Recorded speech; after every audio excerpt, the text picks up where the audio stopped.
Lüksemizden devam hürmetlik vatandaş bugün Çislak 2021 yıl 5. ayın 28. günü.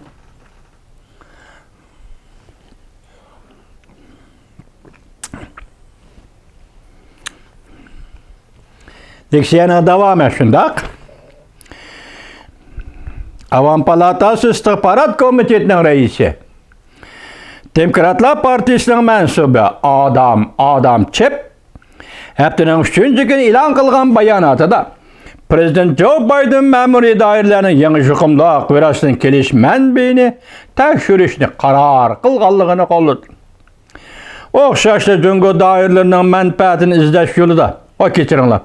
Cungo dairlerinin menfaatini izleş meselesi de o çok aşkara bulmağallığını tenkit kılıp Xalqara cemiyetinin hakiki ahval izniş hizmetiga toşqinlik payda qildi deb ko'rsatdi. Avam Palatası Tashqi Munosabatlar Komitetining tunji raisi va Cumhuriyetchilar Partiyasining mansubi Michael McConnellning ishxonasi Amerika ovoziga ta'minlagan yozma bayonotida mundaq ko'rsatdi. Amerika aniq va obyektiv oldi yangi yuqumli virusning manbai to'g'risi tekshirib elib berishi lozim.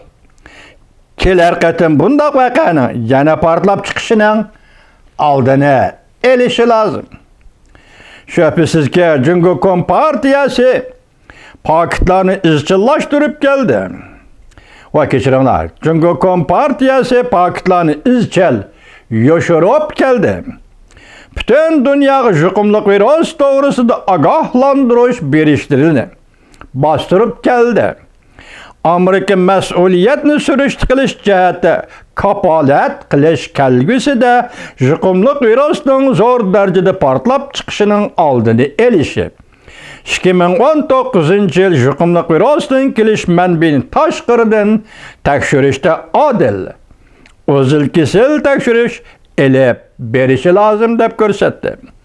Avam Palata Tashqi Munosabatlar Komitetining raisi, Avam Palata a'zosi Michael McConnell bayonotida Amerika Davlat Majlisi a'zolari Jungoning to'liq hamkorlashidiganligiga ishonmaymiz deyishdi. Yuqumli virusni tekshirish jarayonida Jungoning hamkorlashidiganligiga ishonmaymiz deyishdi Davlat Majlisi a'zolari. Yana boshqa Cumhuriyetchilar Partiyasi a'zolari mundaq ko'rsatdi. Oqsaroyning bu qarori kechikib qoldi.